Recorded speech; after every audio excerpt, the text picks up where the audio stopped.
Hello again. It's customary, I suppose, for people of my age to wax very lyrical and nostalgic about childhood and remember the days when children used to be out all day long, not coming home until they were hungry at tea time, playing vigorously and engaging in harmless fun like a game of cowboys and Indians. How different, how very different from today, when the kids just seem to stare at their smartphones all day long. No wonder they're so tubby and miserable, spending all that time just slumped there browsing social media. This is a perfect example of how, to quote the words of the poem, distance lends enchantment to the view. We forget just what a hazardous business cowboys and Indians and the Davy Crockett craze of the 1950s actually was. In the early 1960s, a British hospital analysed every case of eye injuries suffered by children over the course of the 10 years up to 1960 and leading to the child being treated in their hospital. In other words, for the whole of the 1950s. The Wolverhampton Eye Infirmary, which reported its findings in the Lancet in December 1962 under the heading of Some Common Causes of Eye Injury in the Young, discovered that 610 children over that period had needed to be admitted to their establishment for trauma to their eyes. When looked at closely, something disturbing emerged, which was that the great majority of the injuries arose not from accidents, but rather from deliberate assaults by other children. These range from air guns being fired and arrows shot from bows to knife wounds and things like marbles and stones being thrown or catapulted at children's faces. Much of this took place while games of cowboys and Indians were being played. In the course of a mimic warfare, children as young as 10 would wave penknives around or fire air rifles at their opponents with devastating effect. Bows and arrows were also implicated in many eye injuries. A word might not come amiss here about bows and arrows. It is rare these days to see children playing with bows and arrows, which, when they are seen, are invariably flimsy plastic things with arrows tipped with rubber suckers. Bows and arrows for the baby boomers tended to be a lot more robust and dangerous. A popular type consisted of a steel rod covered with black plastic tubes and bent to accommodate the string. These were sold in toy shops and were capable of propelling arrows with considerable force. The arrows themselves were tipped either with brass points or suckers. The rubber suckers, though, were easily removed and the tip of the arrow sharpened with a penknife, which left the child with a deadly weapon, quite capable of taking out somebody's eye. Doctors in casualty departments in the late 1950s believed that there was a direct and strong link between the popularity of television programs such as Robin Hood and Davy Crockett and the number of injuries to eyes caused by arrows. Something should be said perhaps about the Davy Crockett craze which swept the country during the 1950s. In 1954 and 1955, the American television channel ABC produced a mini-series about the life of Western frontiersman Davy Crockett. There were 5 episodes, each lasting an hour. Davy Crockett became a cult, both in America and Britain, with sales of imitation coonskin hats, which the hero wore, reaching astronomical levels. There cannot be a child who grew up in the 1950s who will not at once be able to sing along with the show's signature tune. All together now. Davy, Davy Crockett, king of the wild frontier. And if that brings back memories, then you really are ancient. All this, which sounds marvellously redolent of another era and will bring back memories for baby boomers of the days that they didn't need to look at a lot of sex and violence on the internet, but were able to play thrilling outdoor games as they reenacted the life story of Davy Crockett, is slightly misleading. In the 1950s, For those whose parents could not afford to buy them a bow and arrow from the local toy shop, there was a free alternative, which was to make one's own. This is an art which was widely practiced 60 years ago, but is now unknown.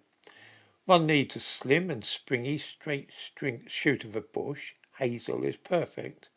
It's simply necessary to cut this shoot off about 4 foot in length and make notches in the end. Bending it and attaching twine to the ends will give you a most serviceable, if not particularly accurate, bow. All that is then needed is to cut and sharpen some arrows and you're ready to go. You can achieve precisely the same effect with garden canes. Bamboo is very bendy and makes a great bow. That playing with real bows and arrows and sharp arrows was nothing at all out of the ordinary will probably be remembered by some older readers. The accounts of the findings from the Wolverhampton Eye Infirmary, just one hospital in an average British city, make chilling reading. 2 sentences stick out particularly. The greatest number of injuries were caused by missiles, assaults and arrows, and the commonest cause of blind eyes were arrows, air guns and assaults. The registrar at the hospital made some comments which indicated his own views on children playing cowboys and Indians. Blaming lack of parental supervision for many of the injuries seen at the hospital, he remarked that children needed instruction, full-time supervision and training while they were growing up. Obviously, he was not a believer in the virtues of their playing cowboys and Indians in the local park without any adults about to watch over them. He also suggested it would be a good idea if the sale of air guns, bows and arrows and catapults could be banned to those under the age of 14, which of course indicated that many shops were at that time selling such potentially lethal weapons to younger children. Bows and arrows, of course, were not the only real weapons used when playing games of cowboys and Indians. Guns, too, specifically air guns, were a regular accompaniment of such games, with awful consequences. In May 1956, a number of surgeons signed their names to a letter sent to the British Medical Journal. They were drawing attention to what they saw as the irresponsible nature of the Davy Crockett films which were being shown on British television. The surgeons claimed that eye injuries among children had risen dramatically since the screening of the programmes, which had caused children to play cowboys and Indians with even more enthusiasm than usual. One surgeon, Mr. Dykes Bauer, said that there were always at least one child in his own hospital with an eye injury, having fallen victim to the new craze.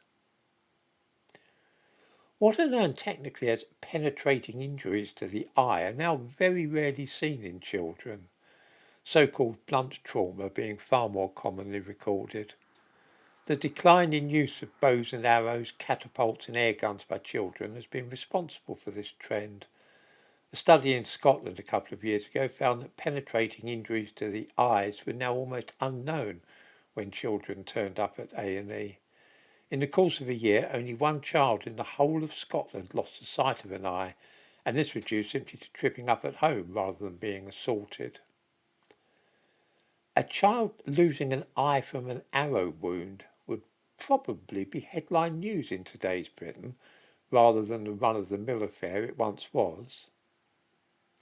Reading the report published about the Wolverhampton research sheds a good deal of light on the reality of playing out in 1950s Britain, from people who were in an excellent position to know just what children were getting up to when they were out and about without their parents.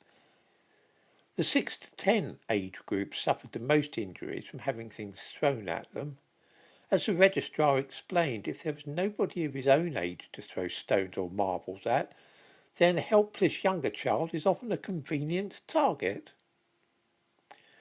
Writing in the Manchester Guardian on the 1st of May 1963 about the Wolverhampton findings, Betty German observed how few of the accidents are due to the cheerful rioting of children at play. Instead, one has a picture of children with lethal weapons in their hands and no understanding of the menace which can bring tragedy to a playmate. This is not, to say the least of it, the image most of us have about children playing out in the baby boomer years.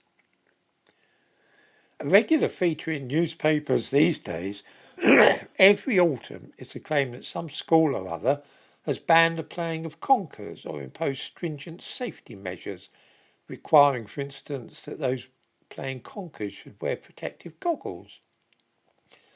Just as regularly, one may rely upon elderly baby boomers to write to the papers complaining of either the nanny state or health and safety gone mad. It's interesting in this context to see conkers being specifically listed in the report in the Lancet in 1962 as being among the missiles which had caused children to be admitted to hospital with lacerations to their eyes. Perhaps a little more health and safety might not have come amiss 60 or 70 years ago. The fact is, cowboys and Indians, even on occasion, ended in children being killed. On the afternoon of Saturday the 20th of February 1960, a lot of children were playing cowboys and Indians in Mayfield Park in the southern English city of Southampton. No adults were present, just children. One of those children was 9-year-old Iris Dawkins. At about 3 that afternoon, she fell off a plank bridge and became covered in mud, so she decided to go home and change her soaked clothes. A woman in a house next to the park saw a child whom she believed to be Iris walking away from the stream, accompanied by a boy of about the same age. This was the last time she was seen alive. When Iris Dawkins was found dead later that day, it was at once seen she had been the victim of a frenzied attack by somebody armed with a knife. The little girl had been stabbed no fewer than 38 times. The culprit was a 10-year-old boy who had also been playing cowboys and Indians that afternoon. Kids today might be overweight, but at least they're not being blinded or killed to anything like the extent that they were in the 1950s.